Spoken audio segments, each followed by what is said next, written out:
Sounds good. And then you wanted to cover I wanted you to cover partly as well, your approach to 100% completion, given you are the number one Southern Hemisphere RPG player in the world. I thought, It's a badge of these honor. What can I insights say? from a Hall of Famer. I walk. I start a new job. What's your claim to fame? Number one in the Southern Hemisphere. Everyone's impressed by that always. Exactly. That gets the ladies. Now, I guess the idea of this is so talked about last week how I was super pumped that Tales of Vesperia was added to Game Pass, including Game Pass for PC, and that meant that it was on the Windows Store, but also they added an achievement list to it. And Tales of Vesperia, for anyone that's played it and anyone that knows anything about how much is in that game, it is a very complicated completion from an achievement standpoint and trophies as well. And there's a lot involved as you have to collect every single item, you have to defeat every single monster. Sorry, actively scan every single monster. There's so many missable quests. Basically, you need spreadsheets, or you need huge trackers for this. And so I guess it was a good kind of chance to actually talk about how I actually approach completing a game. And this is gonna be very RPG focused, but there's gonna be times when it does apply to other genres as well. I will say that it's mainly focused on single player games. Multiplayer is a whole different world. I will mention some stuff at the end though, but it's yeah, it I Tales of Vesperia is an example. Very fortunate that so this is the fourth achievement release. So basically, this is the fourth list. So I've had the luxury of going through this 3 separate times, including early last year when they first released Definitive Edition. So I already had all this stuff ready. I just love Which, the framing that you had there. I'm fortunate that I've already beaten this game completely 3 times. well, I'm fortunate in terms of the context of what we're talking about, in terms of having all the information available in a way that I know works for me. So, but for everyone's different when they approach a game. So if you get a new game and if you actually want to get all the trophies or achievements in it, the first thing you need to do is figure out, okay, what do I care about this game? Do I care about experiencing this game completely blind and not getting spoiled and not getting your experience interrupted or impacted by having to track the achievements or having to know what the missibles are? Because as someone that loves achievements, I still do that. There's games like Dark Souls and Deus Ex and Final Fantasy. When there's new games in those series, I don't care about the achievements. I turn the achievement notification off. So I will actually do a blind playthrough of that. Oh, like that actually amazes me, man. Like I'm so shocked. Like I don't know if you did listen to the podcast, but I turn off those things always with games because I find it very jarring. But I'm actually shocked to hear that you actually do turn it off for some games. For some games, it really depends if how much I am really looking forward to it. For instance, a game like Assassin's Creed Valhalla that's coming out soon. I'm probably not going to turn it off for that, because also it depends how long the game is. If I know this is going to be a game that's going to be 80 to 100 hours, that makes a huge difference if I'm going to play it blind or not. Dark Souls is not that long. Deus Ex is not that long. Final Fantasy, generally, if you're just playing the main quest and stuff, is not going to be that long. So that makes a huge difference as well. And also, when you're looking at a game, do you actually mind doing multiple playthroughs? So if some games will need it anyway, but if you don't care about doing multiple playthroughs, then play it blind if you just want to play it for fun.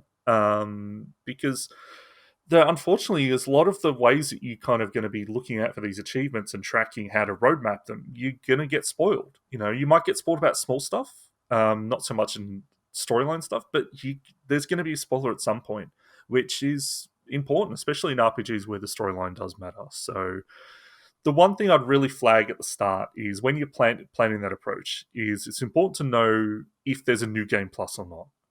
So a perfect example is The Witcher 3. So The Witcher 3, post-launch, they added New Game Plus. So I was fortunate that I played it after they introduced that, which meant that Witcher 3 I could play through completely blind and just play and not worry about anything. And any progress I'd made towards all that stuff, when it came time for me to care about the achievements, I could just start in the New Game Plus, which was great. But with New Game Plus, some stuff carries over and some stuff doesn't. So generally, that stuff is not going to spoil anything for you. So what I'd do is figure out, okay, especially for RPGs, if it has a New Game Plus, what carries over, what doesn't. If there's things that don't carry over that you think is going to screw you and cost you another 50 hours of your life to play through, maybe just flag things that you just want to make sure you don't miss, in that regard. So the important part of this right at the beginning is to do your research. So, there's heaps of great resources out there. So you've got the obvious contenders. You've got your xboxachievements.com, PlayStation trophies.com. So the fantastic communities there have done what's called roadmaps. So that's why I use the term road mapping. It's okay planning out the best way to approach getting all the achievements or trophies in a game. And they've done that work for 97% of games. There's so many games coming out these days that there's some that are definitely not there yet. But the communities have... Yeah? Yeah, I was just going to... Sorry to jump in. I was just going to ask, do they structure it? Because, I'm a complete noob when it comes to achievements. I'm not, into that completionist stuff. But do they have it structured so that you can have a spoiler-free version? Like, e.g., if you're going to play through it, just be conscious that you need to do 3 things here or else you can't unlock everything, or you know what I mean? Like, how some games are a bit weird like that? Yeah, so they're pretty good with that. Like, most achievement guides that kind of go through the achievements themselves won't actively spoil stuff, and they will usually flag spoilers in there. But what the roadmap does is, so using xboxachievements.com as an example, they will have a list, and it's generally standardized, of general amount of time to complete all the achievements, the amount of playthroughs required, if there's difficulty specific ones, so that you have to make the decision, and that affects your playthroughs. How many, and this is the key one, how many missable, or if there's any missable achievements. Because when I say about blind playthroughs, if I see a game has 0 missable achievements, I will often just completely play that game and not care about it and clean up afterwards. Because the idea is, well, then I don't have to sit there constantly checking another screen with, oh, have I collected this thing? Have I done this thing in the right order? When is there a decision coming up that's going to impact me? And I can just play through and just worry about that stuff at the end. I don't have to I can just enjoy the game. But these roadmaps are fantastic, and they'll generally say, okay, if multiple, like using Vesperia as an example, that Vesperia requires 2.5 playthroughs. And I'd say requires, there may technically be possible in 1.5, but generally 2.5 is the way, because you have to play through the game, do everything, you have to speed run the game, and then you have to do a half a run where you get up to, it's like a third of the game. You have to beat one of the main story bosses under a certain level, so it's like a low level challenge. And these roadmaps actually say, okay, playthrough 1, this is what you should focus on. This is what you should focus on playthrough 2, and this is what you focus on in that thing.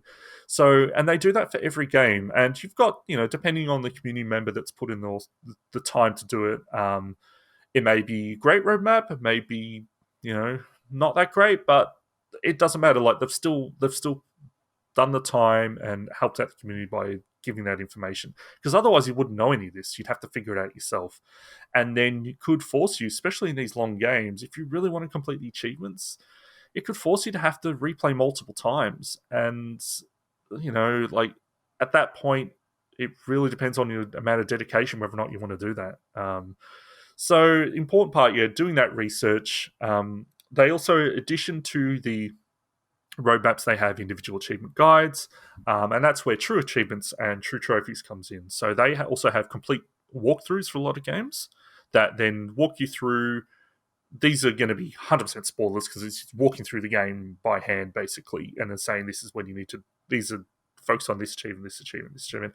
I don't use walkthroughs with very few exceptions, but they also have a lot of great guides, and I've submitted guides on there as well. It's super easy. You can have multiple guides for the same achievement to get different opinions. The great thing about that as well with True Trophies is no way as big as True Achievements, but if there's a game on both platforms, on Xbox and PlayStation, it will list associated guides and achievements on the other platforms, so you can say, okay, well, on Xbox, no one's written a guide for this achievement, but I can see that the PS3 version on True Trophies they have, so I can click straight through to there. And generally, it's going to be the same thing. There's very few exceptions where a game will have different requirements on different platforms for an achievement. So that's basically, doing your research about, I'd say, most important, the missable achievements, because that's going to cause you to have to replay sections of a game or not. But as I said, like, generally, the more you look into this stuff, the more likely you're going to spoil yourself. So that's where, if you really care about that, play through it blind first, and then worry about this stuff in another playthrough. But what I will usually do is look for those missables first. If there's only a couple, I'll just grab the details of those and not worry about anything else. But in the case of Vesperia, I will actually have to plan it out. And that gets me into, I guess, a bit more focus on some certain things. So difficulty. So a lot of games will require you to play through on hard mode or, or whatever as well to unlock an achievement. So the first thing you need to know is if they stack or not. Generally, most games will. I think Gun is an example on Xbox 360 where it didn't stack. So technically, you would have had to play through that game 4 times, except there was an exploit where you could just beat the last boss and change difficulty and things. It was great. And I'll get into exploits and glitches soon as well. But in terms of like difficulty, like I usually like playing on the harder difficulty first. But for some people, it's easier to play through an easy, learn the mechanics, and then you know how to mainline the game. And then when it comes time to do the hard playthrough, you can just focus on what you need to, and you don't have to like face the optional stuff, which can be tough, especially end game stuff on hard difficulties. But a good game will allow you to, once you've beaten the main quest, knock the difficulty down. So that's what Kingdoms of Amalur actually is. You have to beat that game on the second hardest difficulty. And then as soon as you beat the main campaign, you just drop it down to anything you want to just clean up everything else. So a good game will do that for you. So I mentioned Missibles. What I usually do, and this is where I guess my prepping starts, is once I know what's involved, I'll start a Word doc. And I will just chuck the stuff in there. So I'll chuck the Missible achievements in there. For collectibles, collectibles are probably the biggest pain point for most people with achievements. If it's a linear game, you need to know, can you choose a chapter to go back to and collect those achievements afterwards? If not, you need to track that stuff. And that's painful. Like tracking audio logs for Bioshock and things like that. It's kind of annoying, but if you want to get all the achievements, that's the best way to do it. And the important part to know is, are those collectibles tracked within the game themselves? So a lot of games will do that. Some games won't, unfortunately. Because if they're tracked within the game themselves and they're not missable, then doesn't matter. Like, it will tell you which ones you picked up, and then you can just fill in the gaps afterwards by looking at a guide. But otherwise, you have to I'll put those collectibles in a Word doc as well. And just like the missable achievements and that, as I go through, I'll mark them off. Like, it's common sense. Most people will do it this way. I just mark them off. Usually I'll highlight in yellow to say I've got it or whatever. And I guess for open world games, it's very different. So use Grand Theft Auto 4 as an example. Having to go around and I don't know how many pigeons, 200-300 pigeons, essentially a collectible. It's just in different form. There's no way, other than the amount when you kill a pigeon, and maybe in the stats, I'm not sure. There's no way to know which ones you've killed and which one you haven't across a whole massive open world. So generally what I will do is, again, assuming that this resource is out there, you go find a map that has those collectibles. I'll chuck that map in Photoshop. You could probably do it in Paint or any other kind of thing. And I'll just physically or literally mark it off as I go. It's common sense, but it's just the easiest approach. So I did that for Far Cry 2, had diamonds across the whole map. Crackdown's orbs are infamous. There's like hundreds and hundreds of them. I had an orb map. I literally crossed them off as I went. It just saves you the hassle because if the game has no way of telling you which ones you picked up, then you're kind of screwed in these open world games. You're just going to be searching around forever. So yeah, it's really funny to me because this is like, normally I have nothing to add to these type of things, and it's interesting. But for me, I'm definitely not a completionist, but I do find that if there's a game that I really, really love, like I do want to get like 100% in it. And that was the case with Breath of the Wild, which had like one of the most ridiculous, you know, collectibles. And by the way, like, so the Korok seeds in Breath of the Wild, and I remember with the pigeons, even in GTA 4, people were like, there's 200 pigeons across the whole map. How stupid is this? And then, yeah, like obviously with Breath of the Wild, they had 900. And just listening to the developers, they had 900 because they wanted it very achievable for people, because you trade the Korok seeds for like more inventory and all that kind of stuff. They wanted it so that it's realistic for most people to max that out. So they added in extra for that reason. But then crazy people like me who were like, I need to get everything in this game, it became like such a chore. So I kind of did pretty much what you're saying, but it was a little bit altered. I actually had it all loaded up on my iPad, and I would Yep. actually like cross it off on my iPad, physically on the iPad, to like get through it. And just Yeah. methodically went through it all. Your physical setup makes a huge difference to that. Like I've actually done that as well. Mm. Like I've got a tablet to mark stuff off. Now I've Yeah. got my TV next to my PC, so it's pretty easy with that. And if you've got a dual monitor set up and you're playing a game on PC, like I'm with Vesperia at the moment, then that makes it easier as well. But yeah, definitely a tablet helps. Loading up. I put a lot of stuff on like Google Sheets these days so that I can access it from any of that stuff. That's really easy. Um, Yeah. but yeah, out of interest for that Korok seeds. Did they have any way for you to track which ones you hadn't gotten? That's what I'm trying to recall. Like, I think there is. I think if you zoom in, potentially, I feel like booting up the game to check. Um, but I do remember like not being 100% sure if I had them all as I was getting closer and closer to like 900. So then I had to go through each region. I think it was more like the regions. You could figure out from a region if you've got everything or not. Okay, And then that was like a big driver of it. that's at least some indication. Unlike something like GTA Yeah. 4, where it just you have no idea which one is where or which one you've already gotten. Other than not seeing Yeah. physically not seeing the pigeon, you get there and you don't see it. But Yeah, I do recall like one thing that was really frustrating with Breath of the Wild is that because I've got like 100% completion, because there's an actual stat in the game, but part of that is also just being to regions. Like you've kind of like physically entered into the region, and it has the little subtitle of what region it is. And there's no real good way to know that on some of those regions based on the map. And like at one point, I had to just go back through all these different regions that a lot of people online say are a bit of a trouble. Like it doesn't really trigger that well, just to make sure it unlocked that one. So yeah, that was really frustrating. I got a like small sneak into your world. I was like, oh my god, this is so frustrating. and yeah, I for people that play, there's people that specialize in open world games. Like they'd have a really good methods of doing that stuff as well. Like as I said, like I've done that stuff in the past, but now generally I'll focus on RPGs, which have their own kind of challenges. But I generally don't have to deal with big open maps anymore as much, so I'm kind of happy with that. But I guess to get to some other things, so there's something I don't know. There may be a technical term for it, but I call them pivot points. So basically, there's a lot of games, especially narrative ones, will have achievements for going down a certain path in the game. So whether or not it leads to a certain ending that gives you an achievement, and generally there'll be like 5 different endings each with their own achievement. You got to understand what those pivot points are to know if a game allows you to make hard saves, because not all of them do. Like for instance, Dark Souls has different endings, but you have to do multiple playthroughs unless you figure out a dodgy way to do it because there's no way to save. So you've got to know when to make a strategic save just before those pivot points to then minimize the amount of extra time, extra playthrough you have to do.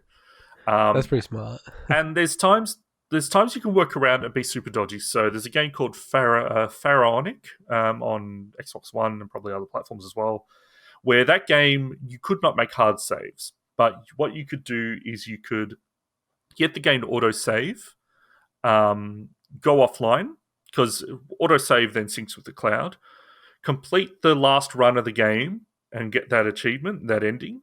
And then to save you an entire playthrough, what you do is you reload, you go back online, you delete your local save, you resync from the cloud, and then it resyncs that cloud save at that point. So there's ways that you can game the system a bit to then Cheat. basically. It is, but I mean, it's in the absence of you being able to make a manual save, which most games do. This isn't you sitting there and hacking the game. You're just literally just manipulating a save that you'd already made. You've played through the game. It's not like you're not earning it. So there's examples where you're able to do that. Obviously, make sure that you're not breaking any terms of service when you do certain things. But that's just literally just reloading as a cloud save. But most games will allow you to make that hard save. And some games, it's kind of ridiculous. It's you'll just make save before the last boss. You beat the last boss and just make the choice, and you just have to beat the last boss a couple of times, But understanding those pivot points to save yourself another playthrough is really important. But those pivot points is what's going to spoil you half the time, because it's going to kind of tell you when those decisions are coming up and what they mean and what ending it leads to and stuff. And it's not going to go through the details, but it will spoil you. A couple of other things. So any game that has cumulative achievements, so you collect X amount of money, or you sell X amount of items, or you do this amount of things in combat, it's good to know that stuff ahead of time, but I wouldn't worry too much about it. I'd say knowing that you have to collect X amount of money, it's important to know, is it overall, or do you have to collect it all at one point? Because that makes a huge difference whether or not you're then going to go spend money in an RPG to buy stuff, or you're just going to keep saving money until you hit that point. That's important. With combat, most games, they will build achievements around using every aspect of a combat system, including things you wouldn't actually do it. So a lot of games, you'll find a nice comfy pocket where you'll just do the same thing in combat because it works. But then suddenly, parries are a good example. A lot of people don't parry in games, but they're usually in games. And it'll usually be an achievement for parrying 100 enemies. So knowing that stuff ahead of time will kind of means that you can kind of work on it throughout your playthrough, and you don't have to worry about it at the end. You don't have to be like, oh, god damn, I played through the whole game, I completed it, and now I've got to go around and find 100 enemies to parry. Knowing that stuff can help you just save that hassle. And that gets me to... And just on that, just quickly, like, do you ever find that causes a bit of like spoilers for you, where it's like it says something in there like a mechanic or whatever that you didn't know was in the game, and then you're like, oh, okay, didn't realize that that's in the game, but now I do know that. Yeah, it would. I don't really care about spoilers for... I don't really care about spoilers for mechanics myself, but for anyone that does, yeah, it would, 100%, because it'd be like, use the whirlwind spell 50 times, and you're like, I don't even know the spells in this game, So yeah, exactly. that's where, going back to the start, like, those achievements generally aren't missable unless you reach to a certain point where there's not enough enemies to fight, which can happen, but generally they're not missable. So if you care about that, just flag the ones you know are going to be missable, and just kind of keep track of those in a and try to get it from a source that's not spoiling it for you. And then don't care about anything else. Just worry about it at the end. It's just going to mean that you're going to have to grind stuff that you would have probably been able to work on. So it just saves you a little bit of time. But the trade-off is, that there's a parry mechanic in the game. So yeah, makes sense. And this gets me to, I guess, the last part of what I want to talk about with this is the grind. And the grind is real. The grind is real. It's ominous. And some games, it's much more prominent than others. Let me just say that. So the grind is in everything, not just an RPG, but obviously the term comes from, grinding levels and things, or, farming for items or farming for gold, whatever. And unfortunately, in most games, there's always one or two achievements at least that are unreasonable, that no one's going to get through regular play, which... honestly, like, I'm so used to, and it's probably worse for RPGs and online multiplayer games the most. And at that point, to me, it's all about efficiency. So I take a very meta approach to things. Everyone's going to try to do things efficiently, I should say. Sorry, but that's where I'm like, I think at that point, the developers have introduced something that is unreasonable to get through natural play. You are free to take advantage of any exploits or glitches you can at that point. I think it's fair game, because I think they've disrespected your time. So screw it. Like, whatever you can do, whatever you can do, and generally, disrespected your time. yeah, like, awesome. they haven't designed achievements in a way. It's not about do this tough thing. Like let's say Yeah. if Mario Odyssey had achievements, get all the stars or do this. That's stuff that is kind of built into the natural play that you Yeah. just might have to go a little bit extra. Not kill 10,000 enemies when through just beating the game you've beaten 1,000. That happens, Mm. and you're like, oh, come on, no, nobody would have beaten 10,000 enemies naturally. It just wouldn't have happened. Yeah. Yeah. So at that point, it just makes sense. Like a lot of this stuff was already documented out there, especially for older games. Just research the best methods. Try to find if there's AFK options. Quite a few RPGs will have And AFK. AFK for people who don't know what Is that away from keyboard, so you don't have to be there. And usually that will involve rubber banding. So literally putting a rubber band on your controller so that you run around in a circle funny. while there's random encounters and you're killing your enemies. And you can leave the plugged controller in, go to work, go to sleep, and come back, So and hopefully dodgy. it's done it. It's literally like it saves. It's not. That's usually not the most efficient way, but it's the best for your time and your personal life. Yeah. If you want to complete that. An example of that, Skater XL. We talked about it's got that ridiculous achievement of like Around the world, yeah. circumference of the Earth. People have already figured out, the most efficient AFK methods for that. An example, Vesperia, talking about that game a lot. That has an AFK one where it's like you unlock a title or an achievement. I think it's an actual achievement. There's titles in the game for flying X amount of miles in the air in your airship, right? So you can AFK that and just keep, it will just keep flying and unlock it overnight. My favorite is Chronicles of Riddick on 360. So this was actually, we're talking about multiplayer. Multiplayer is the worst, and that's the last thing I was going to mention after this. So in Chronicles of Riddick, you had to get 10,000 kills online and 1,000 match wins online. 1,000.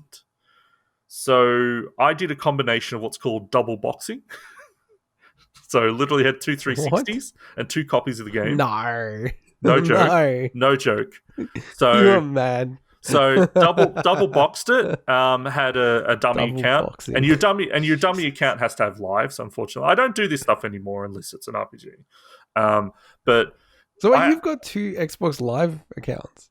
Not anymore. I had you get like month passes all the time, like a free month of Xbox Live Gold, and you just use that on it or something like that. Interesting. So basically, you'd set it up, and then you did a combination of that with AFK, where you'd set it up so I think I had a turbo controller that would blah blah blah.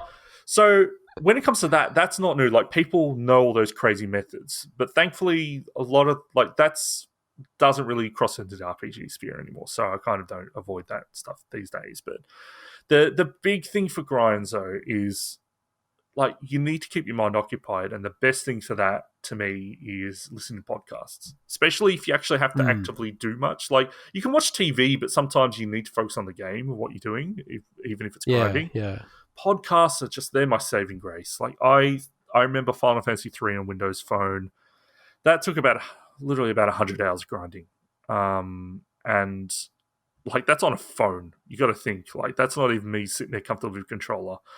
And that's when I actually discovered podcasts, really. Like not discovered, but discovered how I liked them, and it's just great. It keeps your mind occupied, makes the time fly, and obviously this is only for crazy people that care about doing this stuff.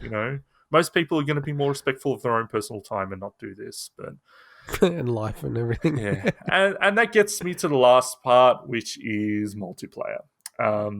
So first of all, we know a lot of people know about boosting, when people will team up and they'll kill each other, do stuff, and they'll boost the game to get the achievements or level up or whatever.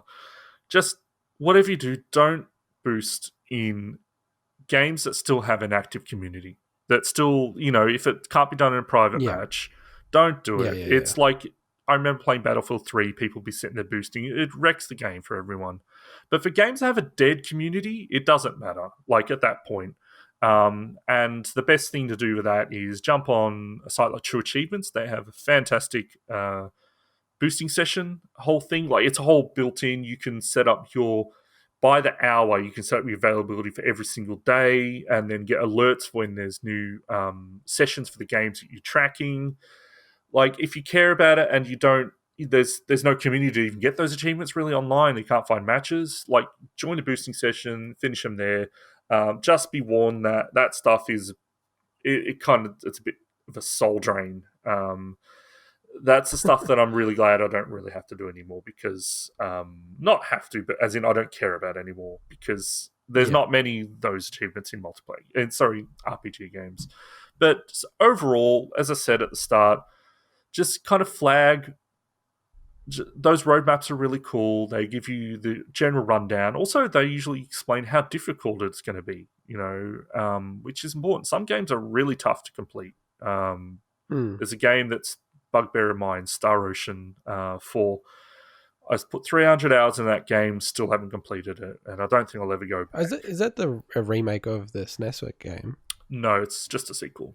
So, but it's called Star Ocean. Star Ocean 4, I said. Oh, okay. Sorry, I missed the 4. Yeah. So, yeah, and that game is just like, there's part of it that killed me that literally just meant that I was playing for hours and they meant nothing, and I just, So there's times when even it breaks someone like me, so, but just, just, if you care about an achievement, just kind of just look at those roadmaps, prep stuff out. As I said, like, track stuff. I track stuff in spreadsheets, like we talked about Vesperia. I did all the work last time I played through to track that all and give myself checklists. It just saves you hassle, but don't let it impact your experience of the game. Play blind if you need to. So, yeah, and there's if you're super dedicated, you can always just go back and play through the game again anyway, right? Oh, 100%. But I think for games like Deus Ex is a perfect example. If I would have tracked Deus Ex and known about all the achievements, there's achievements that say play through the game without being setting off an alarm, play through the game without being spotted, and that completely changes the way you play a game. You'd be save scumming all the time, as opposed to just playing it and meeting the natural level of challenge that the game is giving you. So there's times when it will massively impact your enjoyment of a game, or at least your experience of the game. So turn that stuff off, play through it, and then if you care about the achievements, just do it again. And I think, like, I covered this with Mike when he was on the show, but I do think it can add to the game, and that's the biggest thing that I get annoyed about with the Switch and Nintendo. I do think it gives you cause to go back and play the game. Like, if you really love it, like, at a minimum, like, you're a different kettle of fish, because you're like, you've got a mission that you're on. Whereas I think for me, I'm much more casual with that stuff. But if Super Mario Odyssey or Zelda kind of has it baked into a little degree, but if they had stuff in there like defeat a Lionel with this type of weapon or whatever, it would make me go back and play that. And especially sometimes you find those fun challenges that you just don't set yourself naturally in a lot of cases. So I've always been a big supporter in that way. The perfect example is Little Rocket Man, Half-Life Episode 2. Carrying around that garden gnome from near the beginning of the episode all the way through. It was such a cool experience. And Orange Box is one of the best examples of how to make achievements in a game. And as he said, like, there's games I've played through on hard difficulty that was a real challenge that otherwise I would have just breezed through and probably wouldn't have enjoyed as much. So there's times when it definitely does add to it. But as I mentioned about those grinds and stuff, there's times when you're like, why do this? Like, why? To me, it feels very disrespectful of people's time if it's just do X amount of this, and it's sort of like you're not learning something about the game. You're not, you know what I mean? And I'm the same as you, actually. Like, one of the games that I play so much of is Rocket League. I rarely play with the actual Rocket League sounds. So I, number one, take away all the non-game sounds, like the announcer and all that kind of stuff. But I'll often just play podcasts when I'm playing the game. And, I'm not playing it as seriously as sometimes I do. And I find that to be awesome. For whatever reason, the part of my brain that works for podcasts is not the same as playing the game and the strategy and, that mindset that I have. And I can do those things at the same time. Like, I can retain the information from the podcast and I can play, like, competitively. So, Yeah, as opposed to I started recently trying to watch movies when I was playing Rocket League. And yeah, I must admit I've watched these movies and I'm like, I can't even really remember all the movie or all the stuff that happened in it. So I sort of dumped that idea. But yeah, was there anything else you wanted to cover with the road mapping? No, look, I think I went pretty deep into it. As I said, there's heaps of resources out there. And just a huge, huge thanks to the community for the amount of work that they do. One person I just want to really give credit to is on xboxachievements.com is the Pants Party. So back, I said I've beaten Tales of Vesperia 3 times before. The first run through that game, I used their roadmap back then, and that was years and years ago, and they're still creating awesome roadmaps to this day. So just I love people who do that stuff. oh, it's crazy because not only do they put in the effort themselves to do that, but then they put the effort back to the community. Yeah. So huge credit to the people that do this. They're obviously not doing it for any monetary gain. So yeah, just huge credit to everyone. Yeah, I love that stuff. One of my favorite game journalists is Colin Moriarty. He does a really great podcast, Sacred Symbols, about PlayStation. And you know, before he started working at IGN, he actually just spent all his time doing game guides on game FAQs. And like so much so that even he played a game recently and then searched for a guide for it. He found the guide and then he realized, actually, geez, this is the guide that he wrote like 15 years ago, which I just loved. And he had some criticism of it as well. I was like, this is crap the way they've done this or something. And he's like, wait a second, I wrote this. So yeah, I thought that was really cool. And I love people who give back to the community in that way. That's really awesome. All right, well,